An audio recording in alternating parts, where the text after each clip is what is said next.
the mirror from nowhere. Emma never expected to inherit anything more than old books and faded photographs when she received the dusty package from a relative she'd never met. Inside was an ornate mirror, its frame carved with twisting vines and strange symbols she couldn't place. The glass was oddly cloudy, almost as if it held a mist trapped beneath the surface. From the moment she hung it in her apartment, a strange unease settled over her, as if the mirror was watching her back.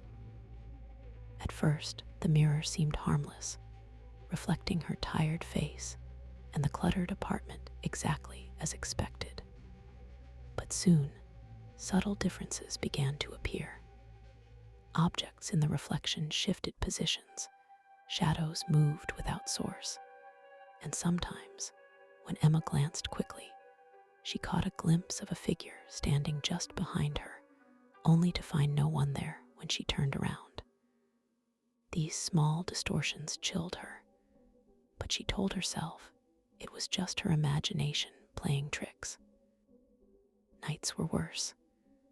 Emma would wake to the feeling of being watched, eyes drawn irresistibly to the mirror across the room. Sometimes, the fog within the glass seemed to swirl, forming shapes that vanished when she blinked. One evening, she saw an unfamiliar face staring back at her, a pale woman with hollow eyes and a faint, sorrowful smile. Heart pounding, Emma reached out, but the image dissolved into the mist. No explanation felt enough, and a gnawing dread began to settle deep inside her.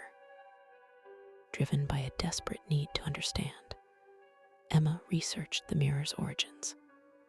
She found cryptic references to an old legend about a mirror that trapped glimpses of lost souls and moments from forgotten pasts. The mirror was said to be crafted by a reclusive artisan who vanished without a trace, leaving behind only whispers and warnings. Emma realized the mirror wasn't just reflecting her world, it was a window into something else, something that reached out in silence and darkness. One evening, Emma found herself unable to look away as the mirror's surface rippled like water. Slowly, the room behind her faded from sight, replaced by a dim corridor lined with doors that seemed to stretch endlessly. From somewhere beyond the glass, a soft whispering echoed words she couldn't quite understand, but that filled her with a profound loneliness. The reflection no longer showed her own face, but that of someone else, a woman trapped in time, silently begging to be freed. Emma's life blurred between waking and dreaming. Days passed in a haze as she studied the mirror, trying to unravel its secret. Her reflection sometimes blinked when she didn't, smiled faintly when she felt no joy. Friends noticed she seemed distant, haunted by something unseen. The mirror's pull was relentless. It whispered promises of answers, but revealed only more questions. Emma wondered if she was becoming part of the mirror's endless story, trapped between reality and reflection. Then one night, Emma reached out and touched the glass. The surface was cold and smooth, but as her fingers met it, a sudden warmth surged through her, followed by a fleeting vision, a glimpse of the mirror's maker, a woman lost in her own reflection, desperate to escape her eternal prison. Emma pulled back, heart racing, unsure if what she'd seen was real or a trick of the mind. The mirror remained silent, its mist swirling quietly, waiting. In the days that followed, Emma wrestled with her choice to destroy the mirror and sever whatever connection it held, or to embrace the unknown and perhaps join the story it whispered. She left the mirror covered, the room silent once more. But sometimes, when the light falls just right, she swears she sees a shadow move behind the glass, waiting patiently for her to look again.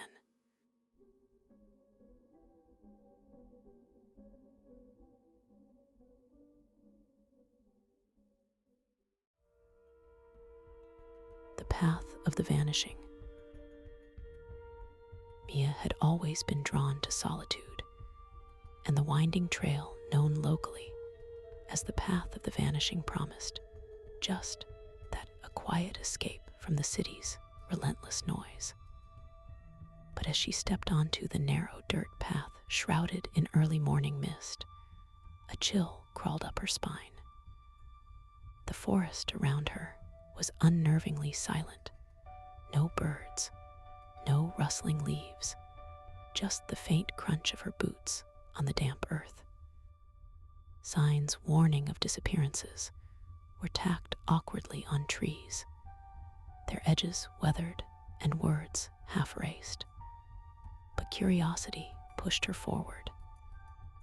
Minutes stretched into an hour, and the trail seemed to twist and narrow unnaturally. The trees bent inward as if to block her way, their branches scratching at her jacket like cold fingers. From time to time, she glimpsed something out of the corner of her eye, a flicker of movement or a shadow where none should be. When she stopped, the silence deepened, turning oppressive, as if the forest itself was holding its breath, watching her, waiting.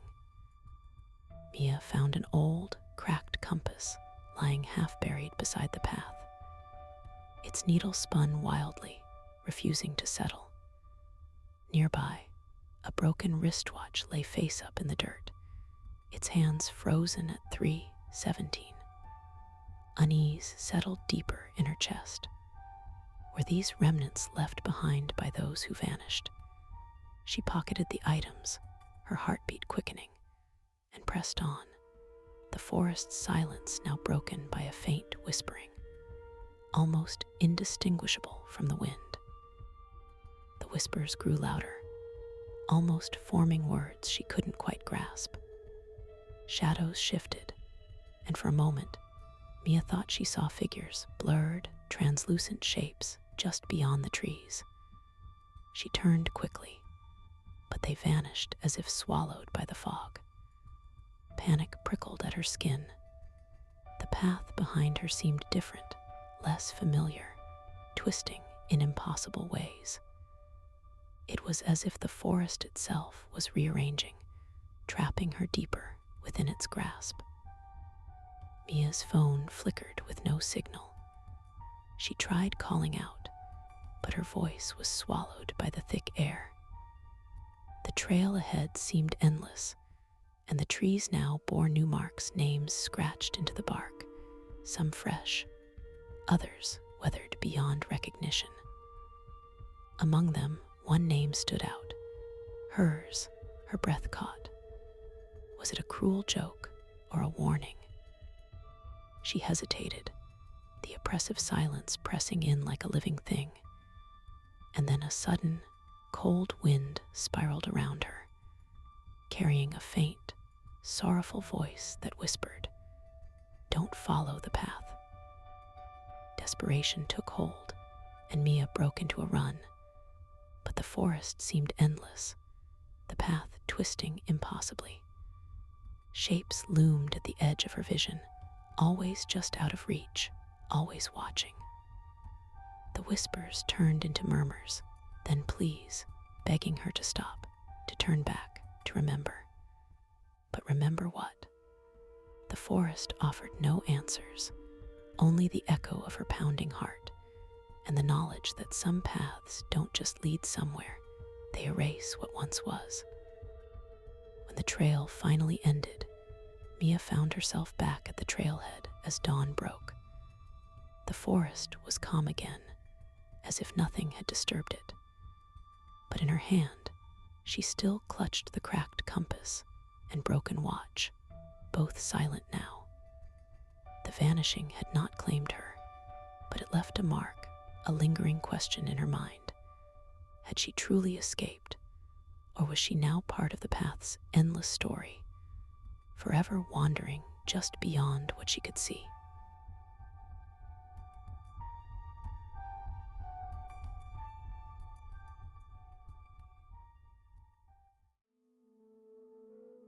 The Stranger of Forgotten Things. The town of Eldershade was known less for its people and more for what it forgot.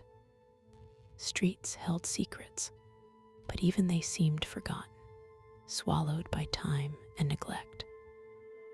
In the heart of this fog-shrouded place stood the municipal archive, a cavernous room filled with unlabeled boxes and drawers. Here worked Elias, a quiet archivist whose task was to catalog what no one else remembered. One rainy afternoon, as the wind whispered against cracked windows, Elias found a curious box that hadn't been there before.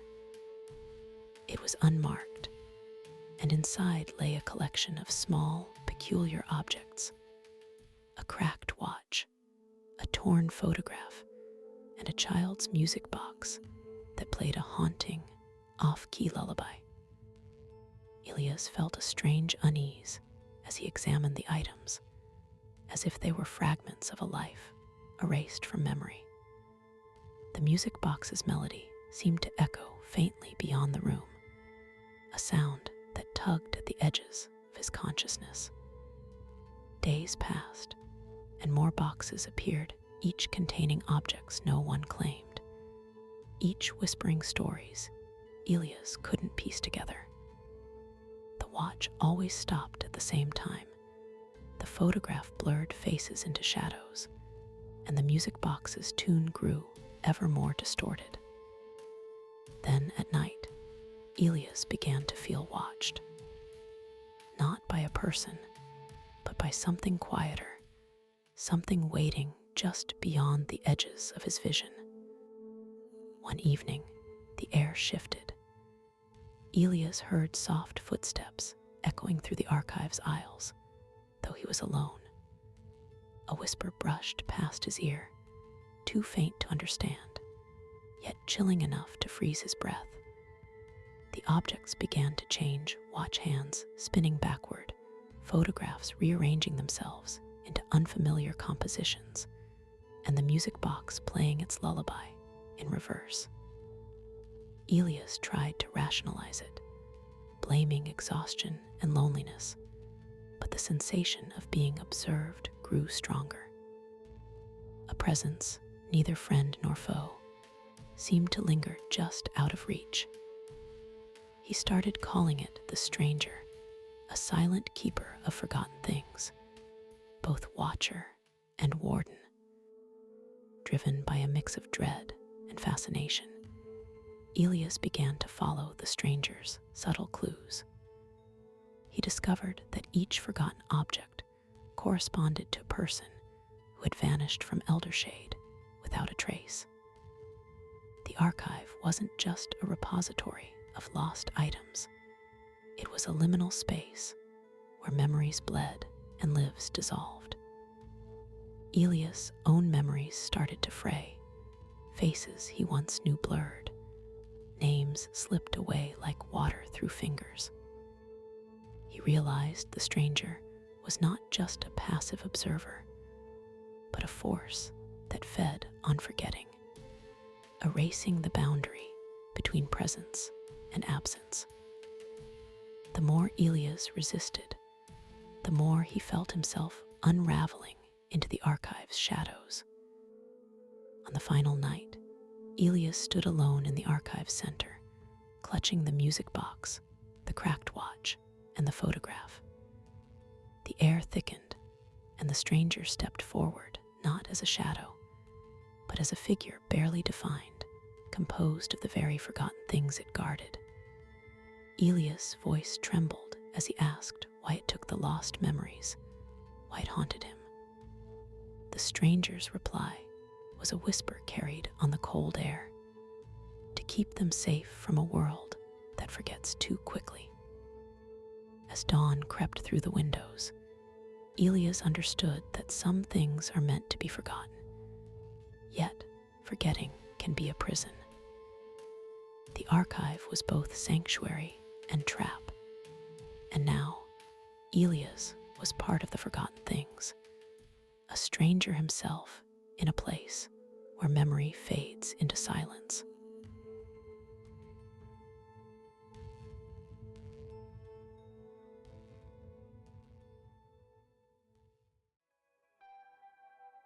The woods that never sleeps. Liza never believed in the stories about the forest outside her new home. Whispers passed down from the old townsfolk about shadows that moved on their own and eyes that watched in the dark. But on her first night, as the wind carried a faint susurrus through the leaves, she caught a glimpse of something, an indistinct shape slipping between the trees, disappearing before she could focus. The air was thick with a silence that felt anything but empty, as if the woods held their breath, waiting. Days passed, and Eliza found herself drawn to the forest's edge again and again, noticing subtle changes. The way the wind never quite rustled the same leaf twice, the strange, rhythmic tapping that echoed through the underbrush just beyond sight. One evening, she discovered scratch marks on the bark of an ancient oak, arranged in a pattern that seemed deliberate, almost like a message. The forest wasn't just observing, it was communicating, but in a language she couldn't yet understand. At night, Eliza began to hear whispers, soft, almost melodic, slipping beneath the rustle of leaves.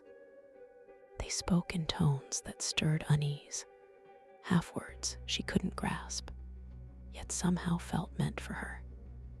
Sleep became elusive, her dreams invaded by fleeting images of tangled branches that twisted into faces, eyes that blinked slowly, watching. The line between reality and nightmare thinned, and she wondered if the forest's watchfulness was beginning to seep into her own mind. One afternoon, she stumbled upon a clearing she hadn't seen before, where the air hung heavier and the silence pressed closer. At its center lay a circle of stones, weathered and moss-covered, arranged with unnerving precision.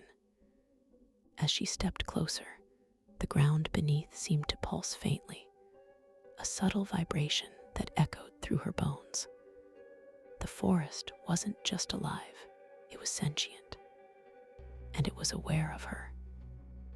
That night, the whispers turned into voices, soft but unmistakable, urging her to listen, to understand.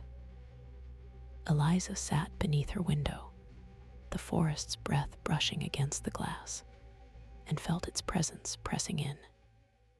She realized the woods never truly slept. They waited, watched, and perhaps chose whom to reveal their secrets. And now, those secrets had chosen her. In the following days, Eliza noticed subtle changes within herself, moments when she felt the forest's pulse in her veins, a whisper of ancient voices curling at the edges of her thoughts. Her reflection sometimes flickered, as if shadowed by something behind her. The lines between her own mind and the wood's presence blurred, leaving her unsure where she ended and the forest began. It was as if the woods had become a mirror, dark, restless, and alive. One evening, as twilight melted into night, Eliza returned to the clearing. She found a freshly disturbed patch of earth, marked with symbols that pulsed faintly under the moon's gaze. A sudden breeze whispered her name, and in that moment she understood. The forest was not just a place. It was a living, breathing entity, a keeper of forgotten memories and silent stories.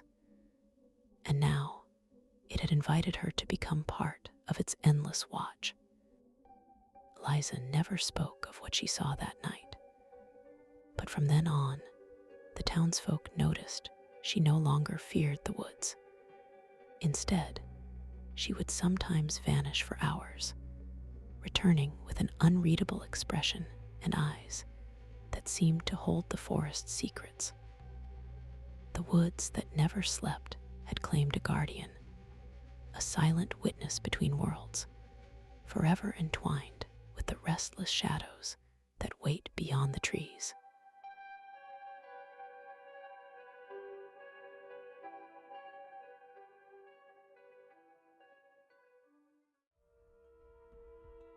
The guest from the past.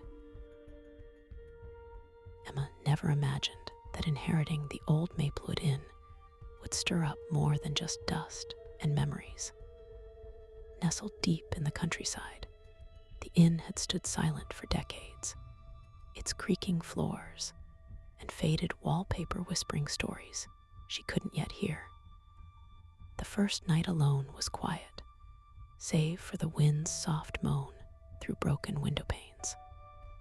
Yet, as she settled into her new life, a strange feeling settled in the back of her mind, like the house was waiting for someone else. On the third evening, the bell above the inn's door tinkled faintly, though Emma hadn't heard footsteps. When she opened the door, no one stood on the porch, only the chill of the night air and a lingering scent of old tobacco and damp earth. The eeriness deepened when she found a single, neatly folded note on the welcome mat. "I'm here, as promised." Her heart quickened, but no one responded when she called out. Days passed with subtle disturbances. The faint sound of footsteps pacing the hallway at midnight, a rocking chair swaying gently though no breeze stirred, and a faded portrait in the parlor seeming to watch her with eyes that glinted unnervingly in candlelight. Emma's nights grew restless, and the line between waking and dreaming blurred, as if the inn itself breathed alongside her. One evening, drawn by a whisper carried on the draft, Emma discovered a hidden door behind a bookshelf in the library. It opened to a small, dust-choked room filled with belongings frozen in time. A cracked pocket watch stopped at midnight, a faded newspaper dated a century ago, and a worn leather suitcase with initials matching the portrait's subject. The air was thick with a presence she couldn't explain, and a sudden chill ran down her spine. That night, the visitor finally revealed himself, not in shadow, but as a faint figure sitting by the fireplace, dressed in the style of a bygone era. His eyes held a sorrow Emma felt deep in her bones. He spoke only once, his voice a fragile echo. "I never left. This place kept me." Before she could respond, he dissolved into the flickering flames, leaving behind only the scent of tobacco and the weight of a story unfinished. In the days that followed, Emma felt the inn's restless spirit less as a threat and more as a companion tethered by time's regrets. She understood that some guests aren't visitors at all, they're echoes of the past, lingering in the spaces where memories refuse to fade. The Maplewood Inn was no longer just a building. It was a threshold between what was and what remains, and Emma was now part of its story. Sometimes, when the wind is just right, travelers passing by swear they hear a gentle knock on the door and see a faint light flicker in the window, an invitation to a guest who arrived long ago but never truly left. Emma often wonders if she will ever see him again, or if some stories are destined to remain half-told, forever lingering in the twilight between past and present.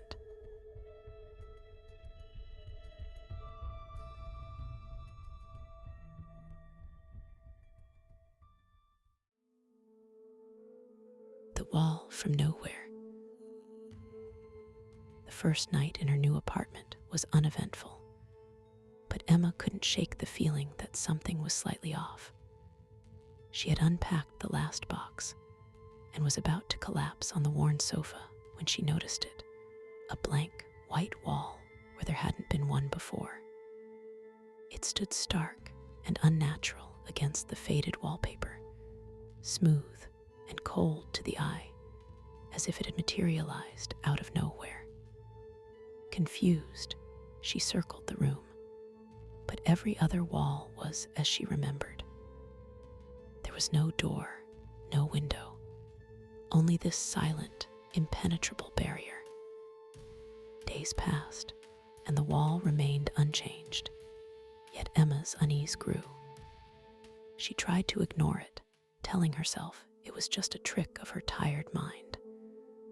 But at night, faint whispers seemed to drift from its surface, soft, unintelligible murmurs that vanished whenever she tried to focus.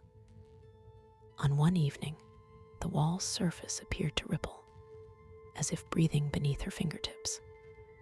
She recoiled, heart pounding, caught between disbelief and growing fear. The apartment no longer felt like a home, but a cage, with the wall closing in on her very existence. Emma began documenting everything: times when the whispers came, the strange texture changes, the peculiar cold that lingered nearby.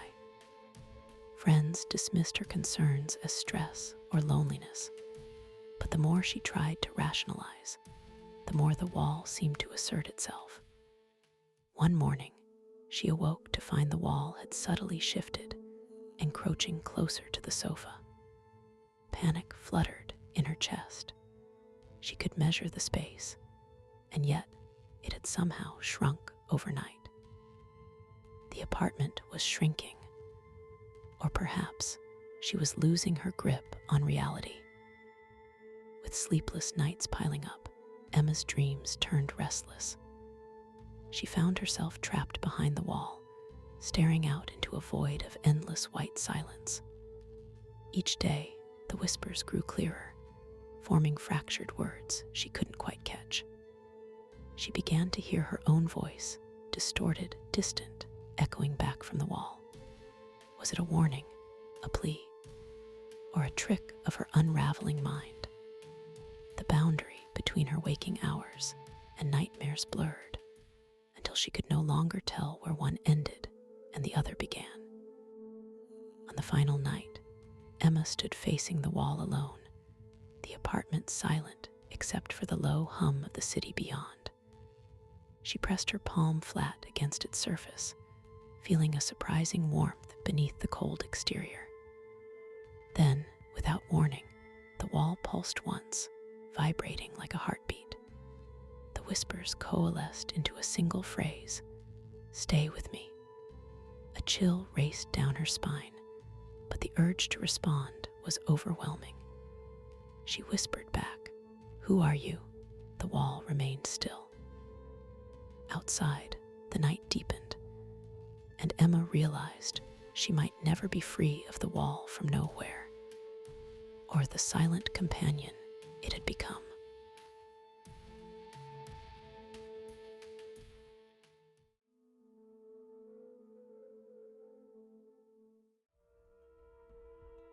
The light that calls your name. Jamie had thought moving to this little lakeside town would bring peace, a break from the relentless buzz of city life.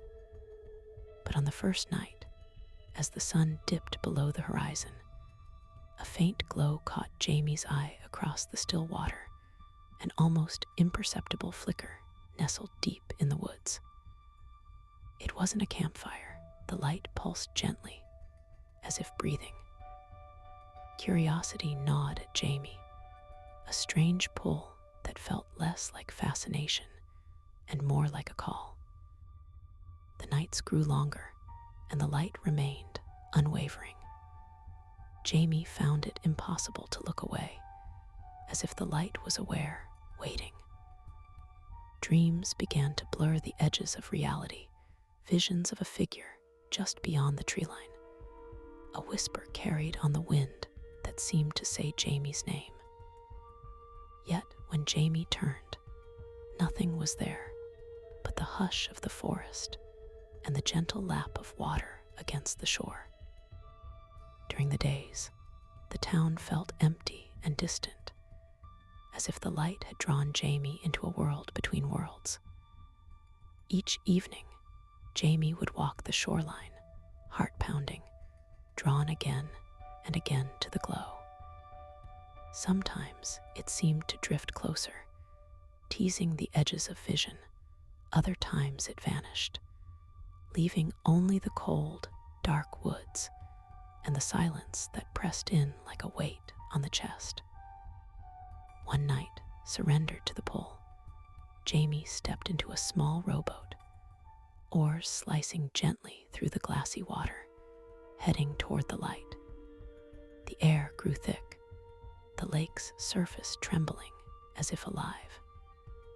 Reaching the edge of the woods, the light was no longer just a flicker. It was a soft glow that bathed the forest floor in silver, revealing strange shapes carved into the bark of ancient trees, symbols Jamie couldn't understand, but felt deep in the bones.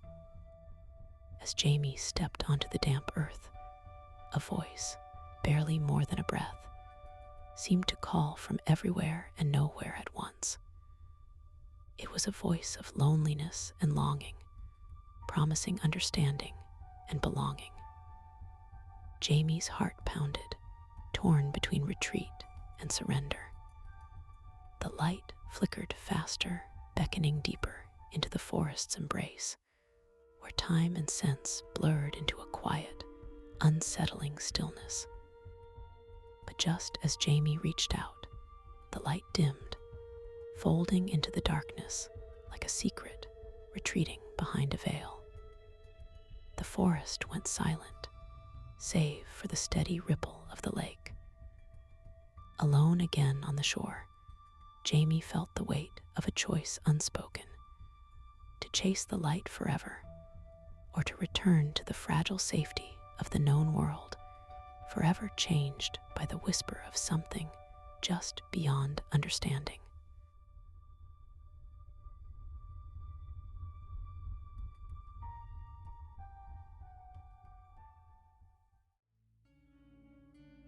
The Watcher at the end of the road. The road stretched out like a dark ribbon disappearing into the horizon, bordered by gnarled trees whose branches reached out like skeletal fingers. Maya had moved here to escape the noise of the city, craving the quiet that only the countryside could offer. Yet, from the first night she arrived, she felt watched, an intangible weight pressing just beyond her line of sight. At the very end of the road, a shadow lingered, still and silent. No one in town spoke openly about it, but whispers called it the Watcher, a presence felt, never seen clearly. Each evening, as twilight deepened, Maya caught glimpses of the figure again, always standing motionless, just beyond where the streetlights ended. It never moved closer, never disappeared completely. Her heart pounded in those moments, a mix of dread and fascination. She tried to tell herself it was a trick of the light. A passerby paused too long. But the feeling of being watched grew heavier, as if the Watcher's gaze was threading through the thinning darkness, stitching her world with silent intent. Attempts to speak with neighbors brought little comfort. One old man, his voice low and wary, warned, "Don't look directly at it. The Watcher isn't meant to be seen." Others dismissed it as local superstition, but their eyes held a flicker of something else: uncertainty, maybe fear. Maya's nights grew restless. Sounds she could not identify whispered through the trees, and the wind seemed to carry a chorus of silent voices. She began to question her own senses. Was it paranoia, or something far more unsettling? One fog-choked evening, driven by a mix of fear and resolve, Maya ventured to the road's end. The house there stood derelict, windows like dark eyes staring into the night. The watcher was there again, still silent, but this time closer, its outline sharper against the mist. She felt a breath of cold air wash over her skin, as if the figure exhaled onto her soul. When she blinked, it seemed to dissolve into the fog, leaving behind a profound emptiness that echoed louder than any presence could. Days blurred into restless nights. Shadows stretched longer, and the boundary between waking and dreaming thinned. Maya began to see the watcher not just at the road's end, but flickering in peripheral shadows, reflected in glass, and lurking behind curtains. Yet every time she searched directly, there was nothing but silence and empty air. The town's quiet life went on, indifferent and unchanging, while Maya's reality frayed like a thread pulled too tight, unraveling into doubt and whispered fears. One morning, Maya awoke to find a single, small stone resting on her windowsill, smooth, cold, and impossibly out of place. No footprints led to her house, no sign of how it got there. She knew then that the watcher was not just an observer, but an unspoken force, quietly marking her presence. Whether it was a guardian, a warning, or something darker, remained a secret locked away in the fog at the road's end. And as she closed the curtains, the feeling lingered. She was no longer alone, and perhaps never had been.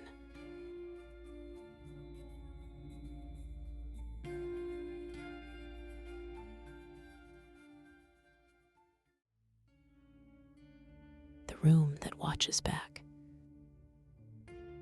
When Mara first stepped into the apartment, the silence felt thick, like a held breath waiting to be released. The walls wore the muted colors of years gone by, and the air carried a faint scent of old wood and forgotten stories. But it was the locked door at the end of the hallway that caught her attention, an unassuming wooden slab, its brass handle dulled and cold. Something about it unsettled her, a subtle weight in the pit of her stomach that she couldn't explain. She tried to ignore it, convincing herself it was just the unfamiliarity of a new place. Nights grew restless.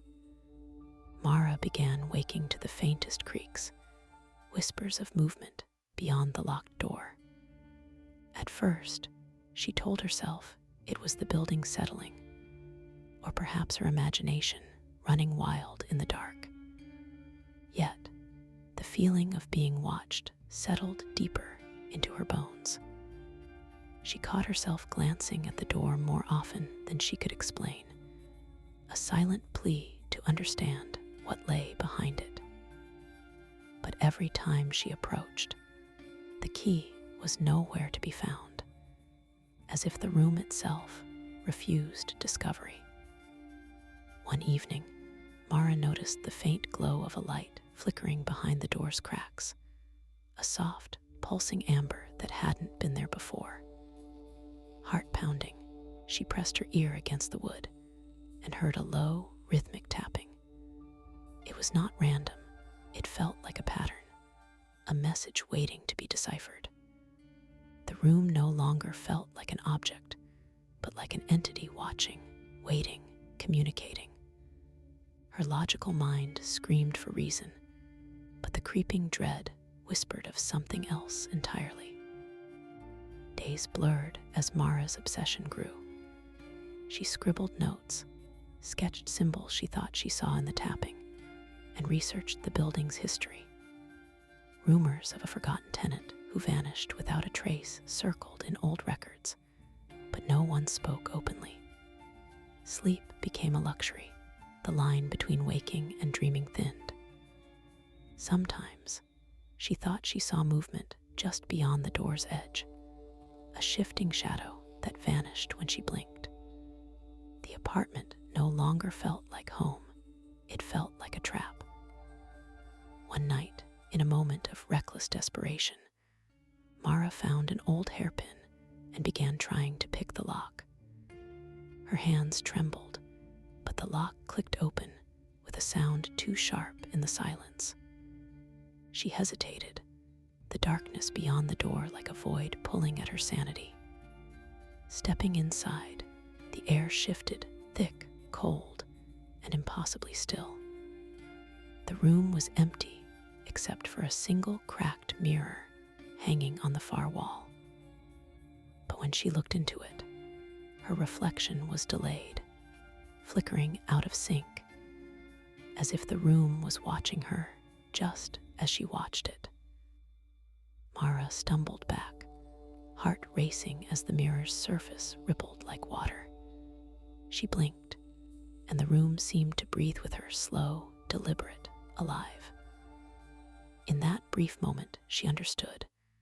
The room was not just a space, but a presence, an observer and the observed entwined in a silent, endless stare. She fled the apartment, the door swinging shut behind her. But the feeling lingered. The room had watched her, and now she carried its gaze forever.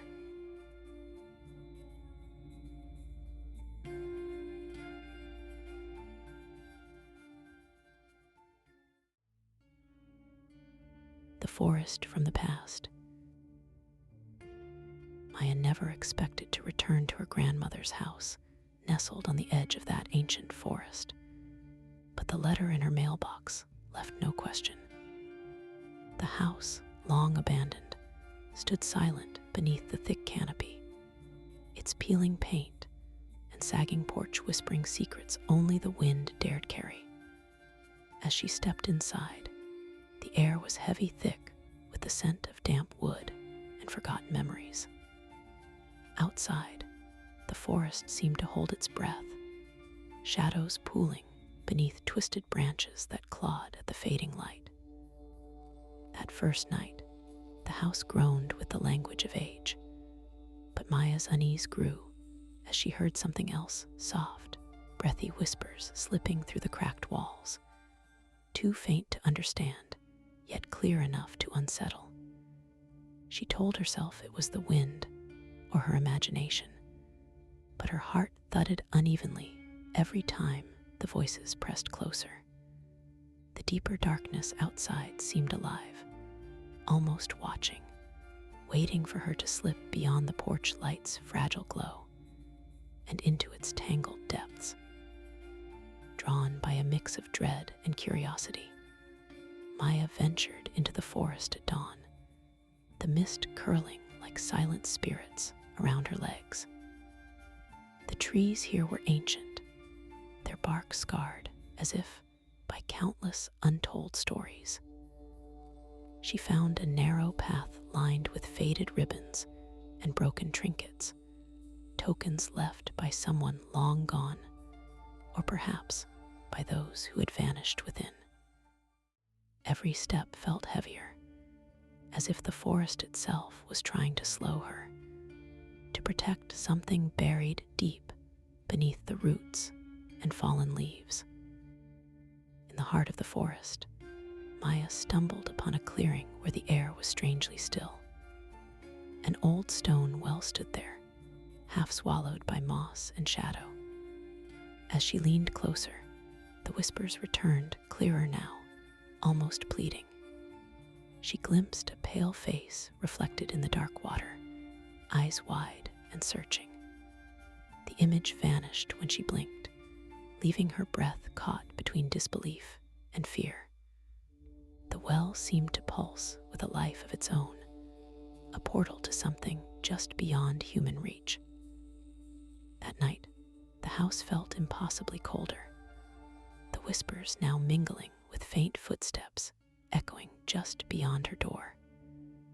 Sleep fled as images from the past bled into her mind, her grandmother's stories of lost souls trapped between worlds, of the forest's hunger for remembrance.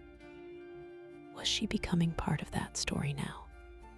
The line between waking and dreaming blurred, each shadow a question, each silence a warning.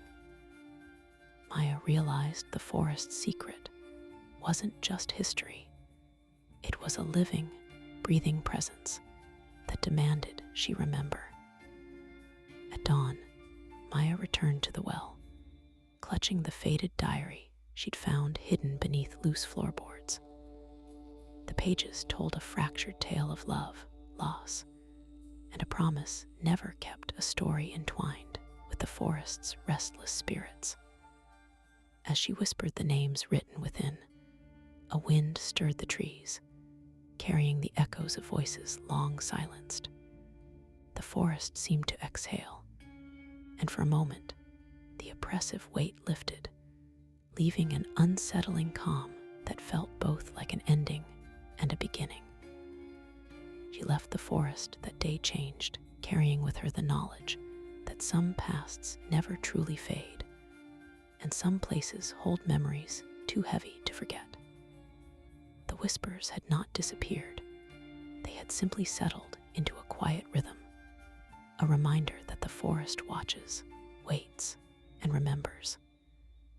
As Maya drove away, the trees receded behind her, but the weight of their silent gaze pressed on, a question unanswered, a story unfinished, lingering long after the last light vanished beneath the horizon.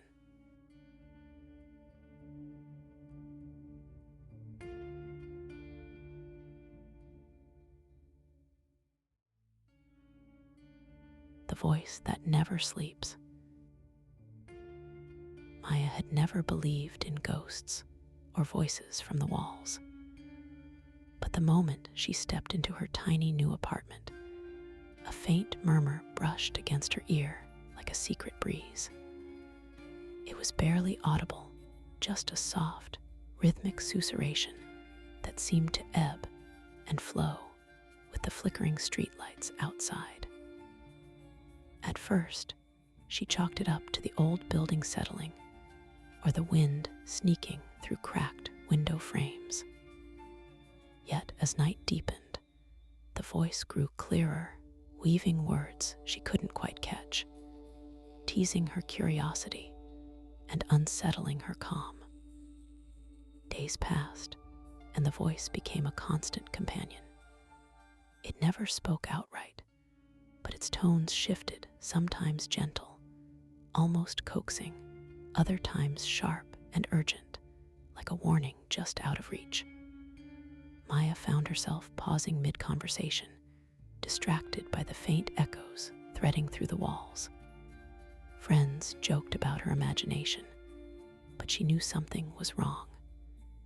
The voice was never silent. It lingered in the quiet moments between thoughts, invading her solitude with unseen presence. Her nights grew restless, haunted not by nightmares, but by anticipation.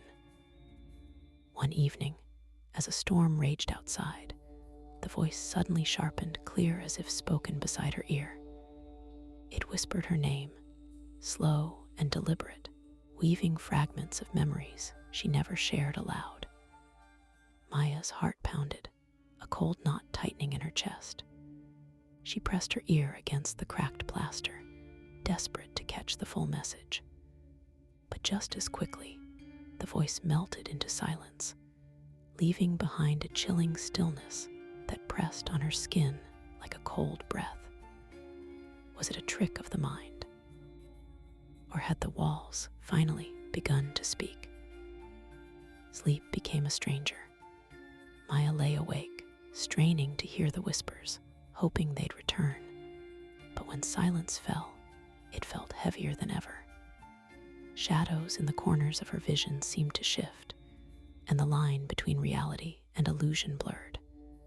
She started recording the nights, hoping to capture the voice, to prove it was real. The playback revealed only static and quiet clicks, but sometimes a faint, distant sigh or a breath would slip through, impossible to explain. The apartment felt alive, watching, waiting, its voice a restless pulse beneath the surface of the everyday. Determined to understand, Maya searched the building's history. She uncovered a forgotten tale of a tenant who vanished without a trace decades ago. Rumors whispered of secrets buried in the walls, voices trapped between layers of old plaster and paint. The voice she heard was not just a sound, it was a remnant, a memory refusing to fade. Yet as she delved deeper, the voice grew louder, more urgent, begging to be heard or warning her away. The boundary between past and present thinned, and Maya realized some voices are never meant to be silenced or escaped. One night, as the voice whispered through the walls in a steady, insistent rhythm, Maya finally understood it was a call, not a threat. A plea wrapped in sorrow and loneliness. She pressed her palm to the cold plaster, whispering back into the silence, offering a fragile connection across time. The voice softened, almost grateful, fading slowly into a peaceful quiet. Still, the apartment never truly fell silent. Sometimes, late at night, when the world outside was hushed, a faint murmur would rise again, a reminder that some voices never sleep and some stories are never finished.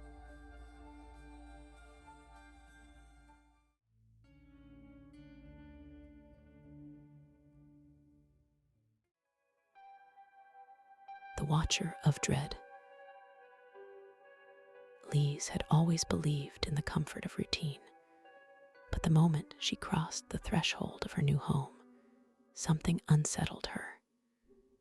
The house was quiet, too quiet save for the faint creaks and sighs of settling wood. She told herself it was just a new place, unfamiliar and old, but the feeling of being watched crept in swiftly, lingering in the corners of her awareness like a shadow refusing to disperse. Nights were the hardest. At first, Elise attributed the strange noises to the house's age, floors settling, pipes groaning. But then came the whispers, barely audible, like distant murmurs carried on the wind. They seemed to echo just beyond her hearing. She would freeze, heart pounding, straining to catch a word or a name. But the silence always swallowed the sound before clarity could emerge. During the day, the Watcher's presence was no less tangible. Elise found objects subtly moved, her keys no longer where she placed them. A chair slightly shifted.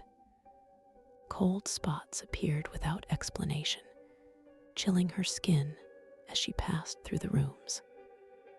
The air grew heavier, pressing in on her chest, and she began to question her own mind, wondering if the house was playing tricks, or if something darker waited silently. One evening, through the half-open curtain, she glimpsed a movement, a figure, just a silhouette, standing across the street under a flickering street lamp. Heart pounding, she blinked, but the figure vanished. No one was there. She told herself it was her imagination, a trick of light, but the dread that settled deep within her gut was undeniable. The Watcher was real, but why was it waiting, watching, and never revealing itself? Days blurred into restless nights. Sleep became a fragile, fleeting visitor as Elise's mind unraveled between what was real and what was imagined. The Watcher's presence was a constant weight, pressing on her sanity with each passing hour. Was it a ghost, a neighbor's cruel prank, or a fragment of her own fractured mind? No matter how hard she searched for answers, the silence remained the loudest reply. One morning, Elise found a note slipped under her front door. No handwriting, no signature, just a single word. Watching, her breath caught, and a cold sweat broke out. The Watcher was no longer invisible, no longer silent. It had reached out, reminding her that she was never truly alone. But who or what was really watching? The question remained unanswered, lingering long after she closed the door. Lise packed a bag that night, her hands trembling as she moved through the silent house one final time. She glanced back at the window, half expecting to see the Watcher's figure there, waiting. But the glass was empty, reflecting only her own fearful eyes. Outside, the street lamp flickered once more, then steadied. The Watcher had retreated for now. And in the lingering silence, Elise wondered if the true terror was the unknown, or the part of herself that had grown to expect it.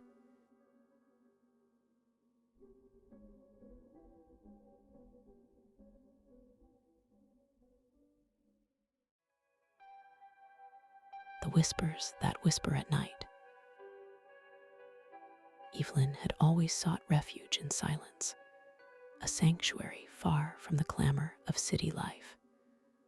When she found the old Victorian house nestled at the edge of town, its faded charm promised the peace she craved.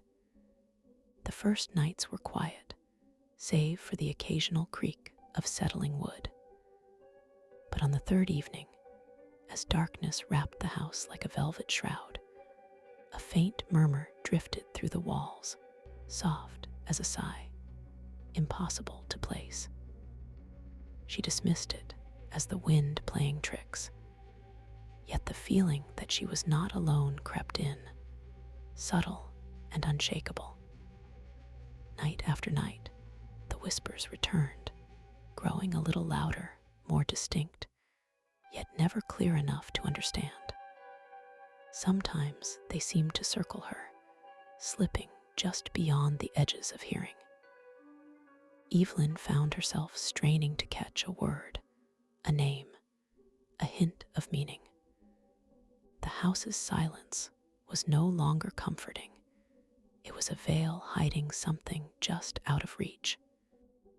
She began to write down what she thought she heard, fractured phrases, half-remembered names, hoping to decode the meaning before the voices claimed more of her attention. The whispers seemed to respond to her thoughts, twisting and turning with a strange awareness. When she felt lonely, they murmured comforting words. When doubt crept in, their tone sharpened like a blade in the dark. Sleep became elusive, each night a battle between exhaustion and the growing dread that the voices were not just echoes of the past, but something alive, watching, waiting. Evelyn's reflection in the cracked mirror sometimes seemed to flicker, as if the whispers had a face hidden just beyond the glass.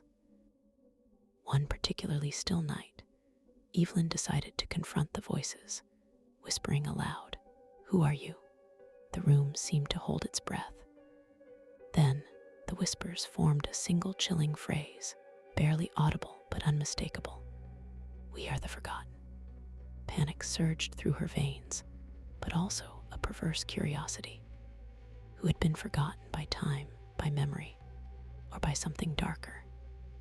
The house suddenly felt alive with secrets pressing close, and Evelyn realized her search for peace had opened a door she might never close. Days blurred as Evelyn's reality frayed. She caught glimpses of shadowy figures at the edge of her vision, always vanishing when she turned. Sometimes The whispers spoke of places she had never been, memories that weren't hers. Her reflection no longer matched her movements perfectly, and at times she felt as if the house itself was watching her back. Yet, no one in town remembered the house's full history, only hushed rumors of vanished families and silent tragedies. The more Evelyn sought answers, the more the whispers wove themselves into her mind, blurring the line between visitor and inhabitant.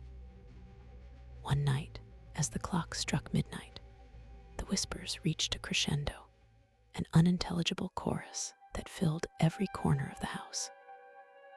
Evelyn closed her eyes, heart pounding, and when she opened them, the room was empty and silent once more. But in the quiet, she noticed something new. A small, dust-covered journal on the floor, one she had never seen before.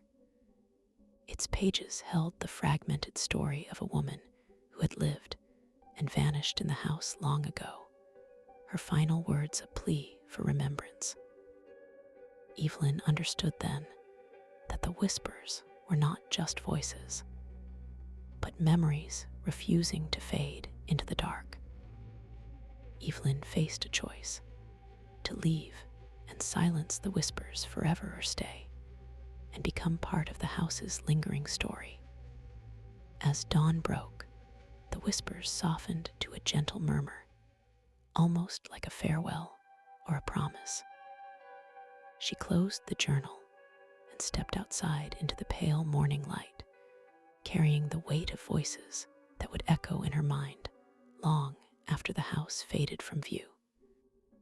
The whispers at night had not ended. They had only changed, becoming a haunting refrain that lingered just beneath the surface of reality, waiting for the next listener to hear.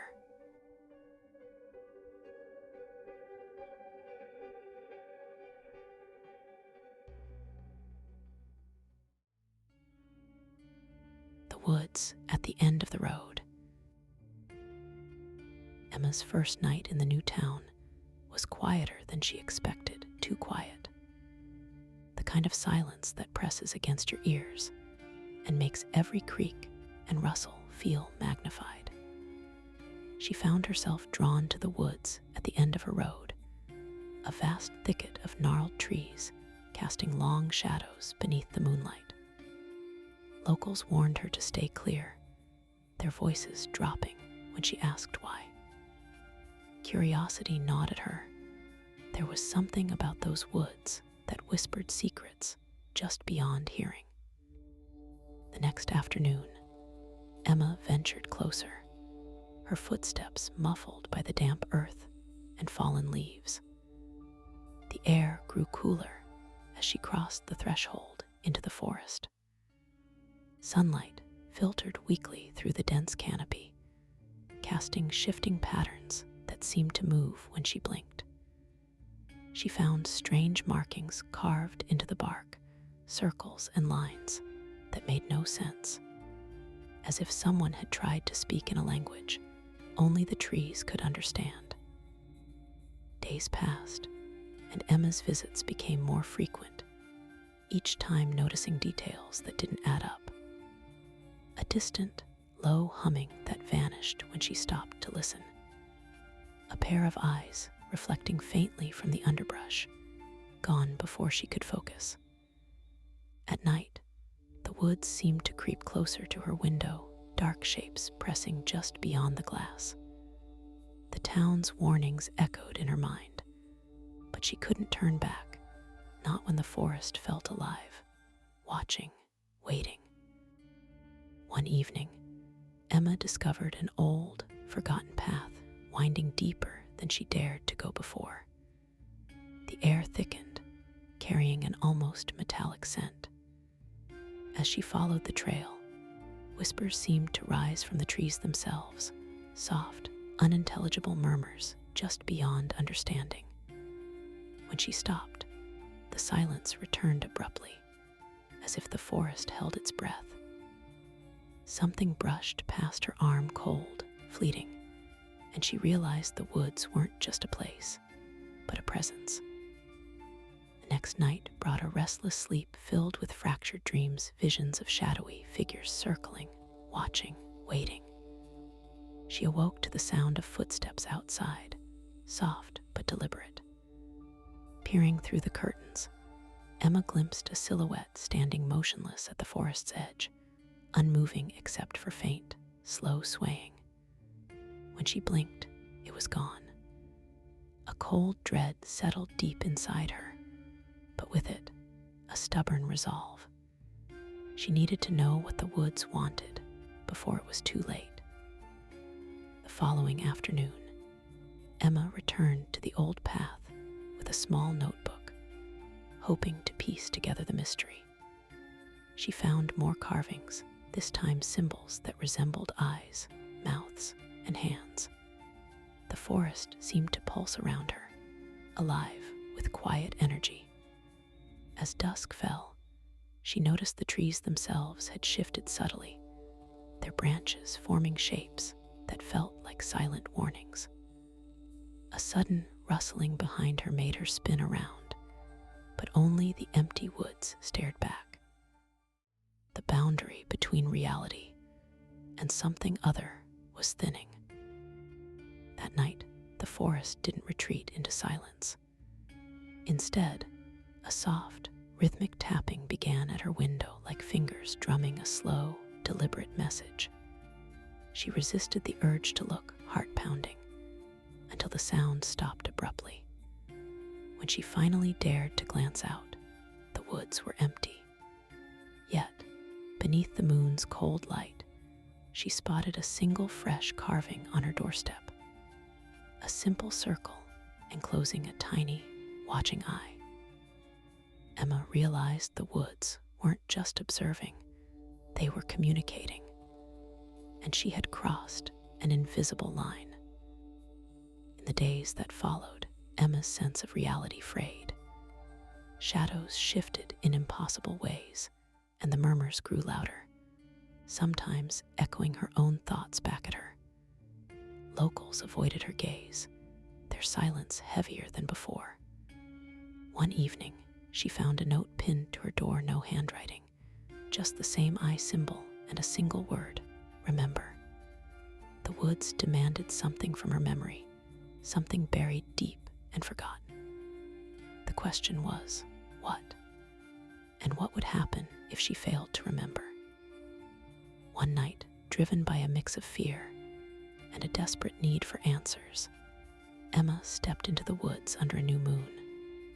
The darkness was denser than ever, swallowing sound and light. The whispers became voices, soft, coaxing, yet full of urgent warning. She came upon a clearing where the trees bent inward, forming a natural cathedral of bark and leaf.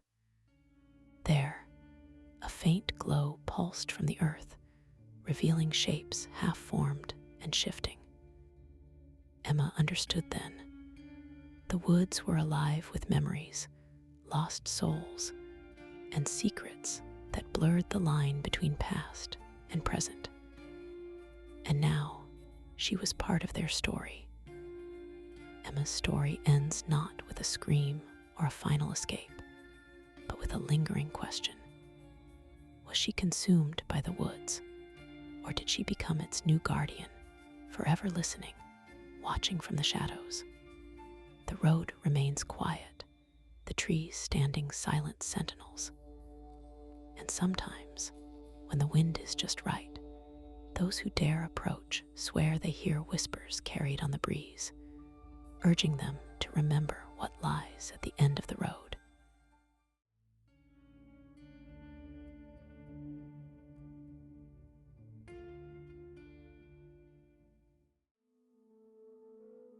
The stranger that waits in silence. Claire had hoped for peace when she moved into the small suburban neighborhood, the kind of peace that muffles the noise of old worries and hurried pasts. But every evening as twilight deepened, she found her gaze drawn to the opposite side of the street, where a figure stood still, unmoving and silent. The stranger never approached, never spoke, and never left. It was as if the night itself had taken human form, a shadow waiting patiently just beyond the reach of light. At first, Claire convinced herself it was a trick of the mind, a neighbor returning late, a passerby caught in thought. But night after night, the figure remained, identical in posture and place. The street's usual sounds seemed to hush as the figure appeared. The wind stilled, and even the usual rustling leaves grew silent. The stillness felt heavy, pressing against her thoughts, making her heart beat a little louder in the quiet of her home. Sleep became a fragile thing. Claire would lie awake, hearing the faintest creaks and whispers of the house settling, convinced she could hear footsteps outside her door. Dreams blurred into waking hours, visions of dark shapes watching from corners, of breathless silence broken only by a distant, slow tapping. Each morning, she awoke feeling watched, unsettled by the lack of answers. The stranger's silence was louder than any words could be. One evening, compelled by a mixture of fear and a need for clarity, Claire stepped outside. The street was empty, no sign of the figure. Yet the air felt thick, as if the silence itself had weight. She scanned the shadows, her breath visible in the cold air. Then, from the corner of her eye, a subtle movement, a flicker where no one should be. When she turned fully, only emptiness greeted her. But the feeling remained. The stranger was near, waiting, patient beyond reason. Days passed with no sighting, and Claire's nerves began to unravel. She questioned her own senses, her own reality. Was the stranger a figment of her imagination, a ghost of her own fears? Or was it something else, something that watched not just her, but the spaces between moments, lurking unseen yet deeply felt? The line between watcher and watched blurred until Claire could no longer tell which side she stood on. One night, she heard it, the faintest whisper carried on the wind, a breath against her ear, though no one stood near. The stranger's silence had broken, but its message was unclear, a riddle wrapped in quiet dread. Claire shivered, understanding some things are meant to remain unanswered. Some presences meant only to remind us that in the calmest moments, the greatest fears wait patiently in silence.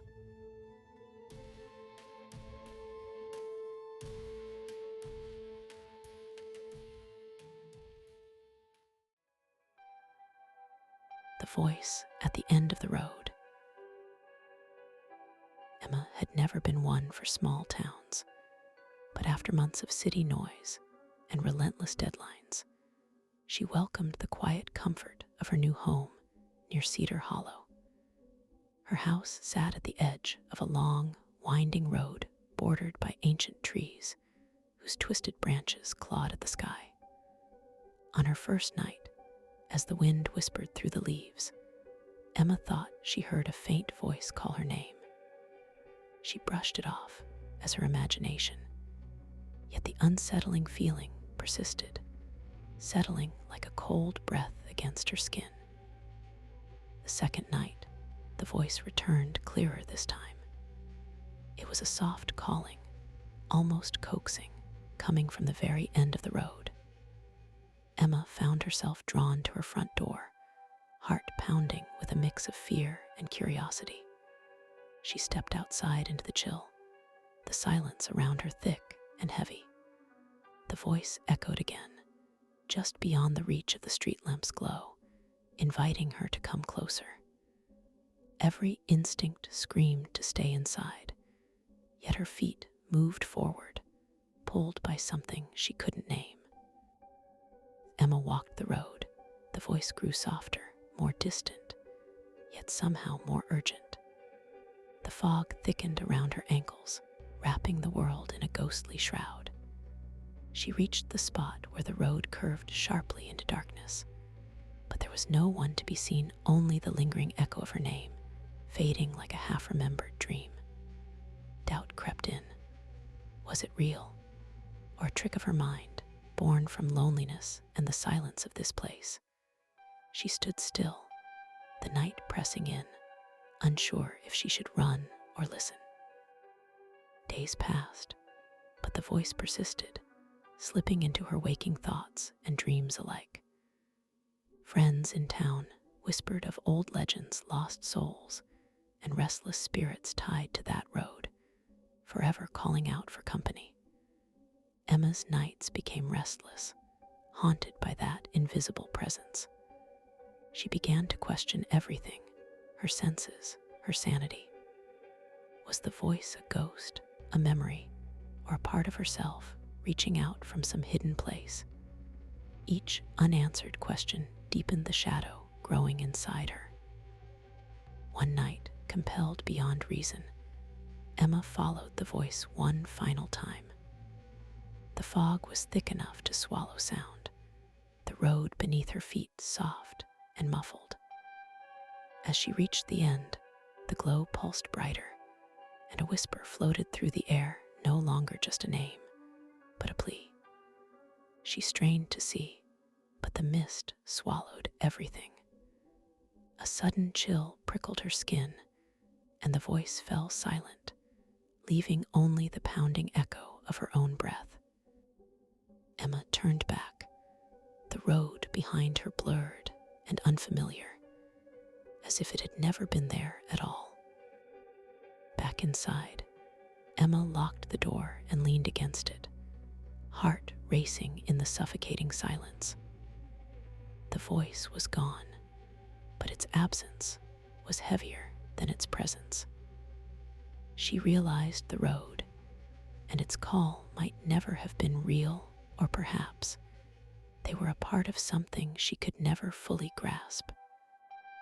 In the days that followed, Emma found herself haunted not by a ghost, but by the lingering question: what if the voice was a reflection of her own hidden fears, echoing endlessly at the edge of her mind, always calling her back to that empty road?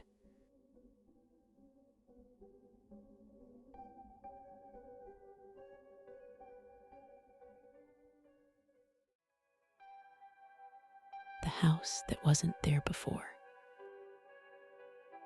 Clara had never noticed the house before.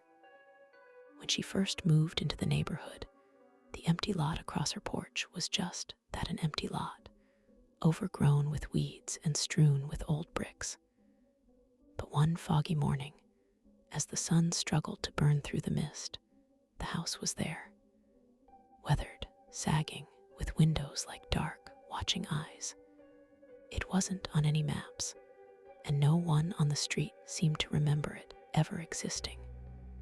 Yet it stood silent, stubborn, like a secret waiting to be uncovered. At first, Clara thought it might be a trick of the light, or a dream lingering too long after waking. But each day, the house remained, stubbornly unchanged, yet subtly different, its paint peeling further, shadows shifting just slightly. The neighbors would avoid looking directly at it, changing the subject whenever she asked. The street felt colder, quieter, as if the house was a quiet pulse beneath the neighborhood's steady beat. Curiosity gnawed at Clara. One night, under the pale light of a waning moon, she found herself standing at the edge of the property. The gate creaked open with a reluctant push, and the air smelled of damp earth and forgotten memories. Inside, the floorboards seemed to whisper beneath her feet, and the walls breathed faintly, as if the house itself was watching her every hesitation. Inside, The rooms were frozen in time, cluttered with dusty furniture covered in sheets, and faded photographs that seemed to watch her silently. Yet there was no sign of who had lived here, no journals, no letters, only a lingering chill that seeped into Clara's bones. She sensed movement just beyond her sight, a soft thud or a whispered breath that vanished when she turned her head. Days turned into restless nights. Clara's dreams blurred with reality. She would wake to hear footsteps pacing the floor above, or see fleeting silhouettes in the corner of her vision. Yet, when she called out, there was only silence.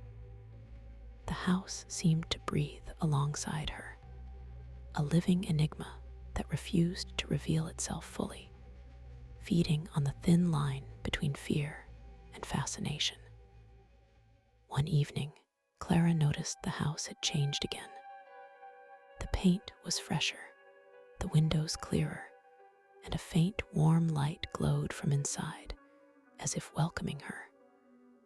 But when she approached, the front door was locked tight, and the silence on the street was absolute. Her reflection, caught in the glass, showed a face more tired, more uncertain. Was the house changing, or was it her perception unraveling? Clara's days became a blur of questions with no answers. She tried to tell friends, but their eyes glossed over, their voices distant. The house was there, but almost not there, an impossible presence that defied reason. It felt like a trap woven from shadow and memory, one that pulled at her sanity, leaving her stranded between what was real and what was imagined. One morning, Clara awoke to find the house gone. The lot was empty once again, covered in weeds and forgotten debris, as if it had never been. Yet the weight it left behind lingered, an invisible mark on her mind and the street's silence. Sometimes, when the mist rolls in thick and the world feels too still, she swears she can see a faint light flickering in the distance, just beyond the edge of reason.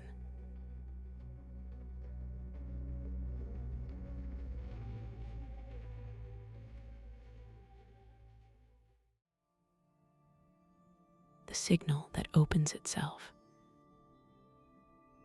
Eli had always been drawn to the hum of forgotten frequencies. In his cramped attic, surrounded by relics of radios long past, he found comfort in static and crackles. One night, as a storm raged outside, his receiver caught a strange, looping broadcast, a faint voice repeating a phrase he couldn't quite grasp. The signal was unlike anything he'd heard before, neither music nor language, but something hauntingly familiar, like a half-remembered dream. Intrigued, Eli leaned closer, unaware that this signal was about to unsettle the very foundation of his reality. Days passed, and the signal returned each night, always the same looping phrase, a slow chant that seemed to pulse in time with Eli's heartbeat. He scribbled notes, attempting to decode the message, but the words slipped away like mist. Unsettlingly, the boundaries of his world began to shift. Objects in his room appeared subtly altered, familiar yet wrong. The signal's presence seeped into his thoughts, carving spaces of silence where once there was certainty. Eli's isolation deepened, as did the whispering loop that echoed just beyond the edge of hearing. One evening, the voice in the signal grew clearer, repeating a phrase that chilled Eli's blood. "Open the door." Confused and unnerved, he scanned the room. No door was unopened, save a narrow hatch leading to the attic's depths. Compelled by a force he couldn't explain, Eli approached and lifted the hatch. Beyond was darkness thicker than the night outside. The voice persisted, now urging him inward, promising answers, or perhaps something else entirely. His fingers trembled as he reached into the void, the signal's pulse syncing with his breath. Eli's hand brushed against cold, rough wood beyond the hatch, and a sudden silence swallowed the radio's signal. An oppressive stillness filled the air, thick with anticipation. Then, without warning, the hatch slammed shut with a hollow thud. Panic surged, but the silence endured, more deafening than any noise. Eli's rational mind faltered, leaving only a gnawing dread. Was the signal a message, a warning, or a trap? The attic seemed to breathe around him, shadows stretching longer, waiting. He realized some doors, once opened, might never truly close. In the days that followed, Eli found himself unable to trust his senses. The looping phrase haunted his dreams, slipping into waking moments like a half-remembered nightmare. Neighbors spoke of strange lights flickering from his attic window, though he never saw them himself. When he tried to share the experience, words failed him. The signal's meaning remained elusive, a puzzle missing its final piece. Eli understood now that some frequencies reach beyond sound, threading into the mind's fragile fabric, opening doors not meant to be found. And sometimes, those doors open themselves.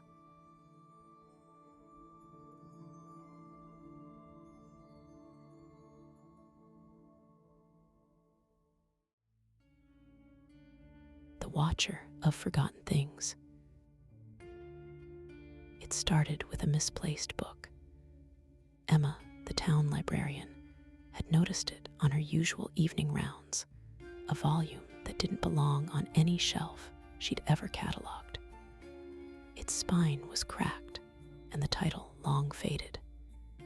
Curiosity tugged at her, so she traced the book's origin, leading her to a forgotten wing of the library, sealed off decades ago. The air there was thick with dust and silence, broken only by the faint creak of the floorboards beneath her cautious steps. As she explored, Emma realized this room was a shrine to things people had lost or abandoned. Old photographs, trinkets, letters, and toys, each holding a story left untold.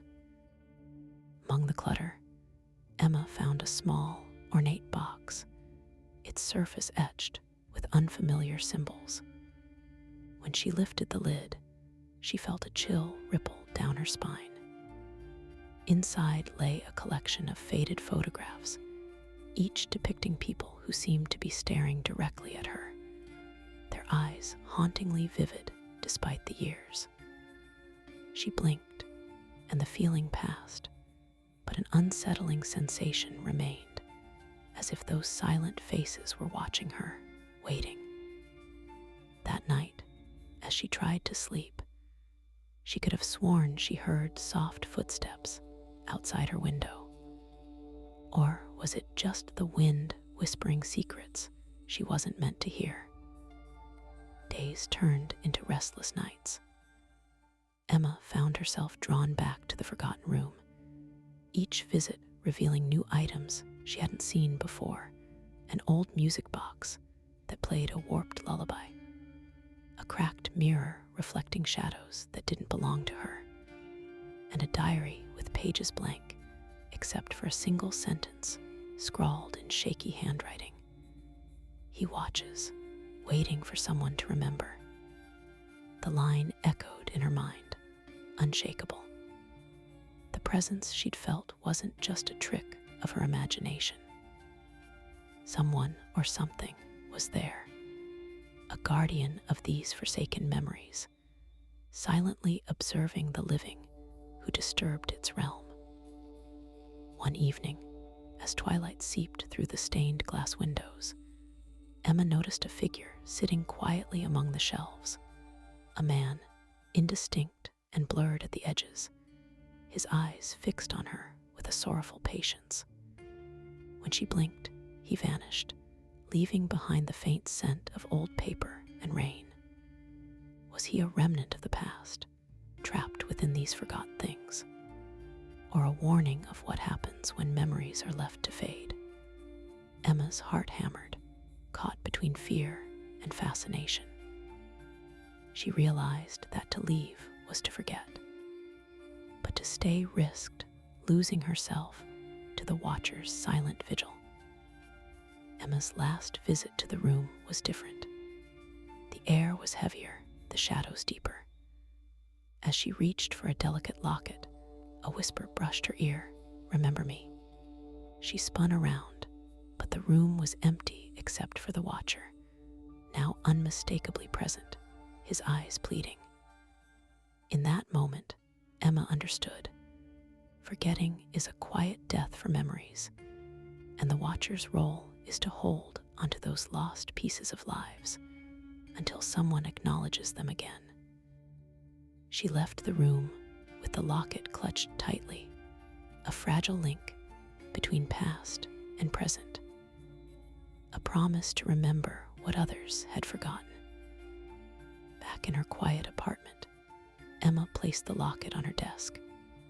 Yet, as darkness settled outside, the feeling of being watched lingered, less threatening now, more like a guardian's silent presence. She realized that some memories refuse to die. They wait patiently for someone to give them life again. And perhaps, in the watcher of forgotten things, there lies a reminder. Even when we turn away, the past holds on, waiting for us to look back, to remember, and to be remembered in return.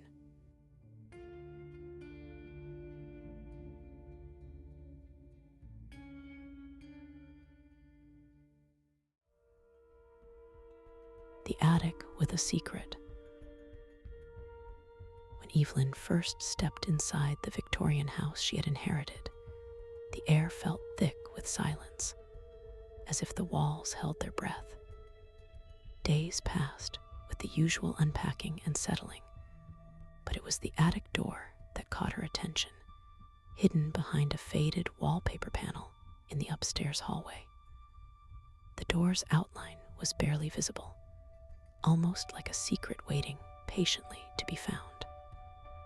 The wallpaper peeled away with surprising ease, revealing an old wooden door, sealed shut, but not locked. A faint draft whispered through the cracks, carrying with it the scent of dust and something faintly metallic, stirring a quiet unease in Evelyn's chest. Unable to resist the pull of curiosity, Evelyn waited until nightfall. The house bathed in shadows before easing the attic door open. A rush of cold air spilled out, carrying the sound of distant, almost imperceptible whispers that seemed to ebb and flow like a breath. The attic beyond was cloaked in darkness, save for the narrow beam of her flashlight tracing the outlines of forgotten trunks, tangled cobwebs, and a strange, antique mirror leaning against the far wall. As she stepped inside, the door groaned softly behind her, and the whispers faded, replaced by an unsettling silence that felt as heavy as the dust motes swirling in the stale air. Over the following days, Evelyn found herself drawn back to the attic again and again, each visit revealing fragments of the past layered beneath the dust. She uncovered faded photographs of a family long forgotten, their smiles frozen in sepia tones, and an old diary with pages brittle and yellowed. The diary's entries grew increasingly erratic, mentioning a presence that watched from the shadows, and a secret that must never be spoken aloud. At night, the whispers returned, soft, unintelligible voices that felt both distant and achingly close, like echoes from a fractured memory. Evelyn's dreams twisted into strange, disjointed scenes, blurring the line between her waking life and something darker lurking just beyond her perception. One evening, as rain tapped rhythmically against the attic window, Evelyn's flashlight flickered and died. In the suffocating darkness, the whispers crescendoed into a chorus of urgent voices, overlapping and overlapping until they became a single chilling command. Remember. Heart pounding, Evelyn reached out and touched the antique mirror. The glass rippled like water beneath her fingers, and suddenly, a flood of images crashed through her mind, faces she didn't recognize, but somehow knew, moments of joy and despair intertwined in a tapestry of forgotten history. The attic was not merely a space, but a vessel holding memories trapped between time and silence. And now, it was calling her to uncover its final secret. Days later, Evelyn found herself standing before the attic door once more, clutching the diary tightly. The last entry spoke of a hidden compartment beneath the floorboards, a place where the truth was buried. With trembling hands, she pried up a loose board to reveal a small, dust-covered box. Inside lay a collection of letters and a delicate locket, its clasp oddly warm against her skin. As she opened the locket, a sudden chill swept through the room, and the whispers returned, this time clear and sorrowful. The attic's secret was not just a story of the house, but a reflection of her own forgotten past. The line between memory and reality blurred, leaving Evelyn to question what was truly hidden in the shadows of the attic and within herself. As twilight settled over the house, Evelyn closed the attic door behind her, the faintest whisper lingering in the air like a promise or a warning. The secret of the attic remained partially veiled, an unfinished story suspended between past and present. Though the voices had quieted, their echoes stayed with her, an invitation to keep searching, to keep remembering. In the silence that followed, Evelyn realized that some mysteries refused to be fully unraveled, dwelling instead in the delicate space where shadows meet the light, and where the mind dares to wander into the unknown.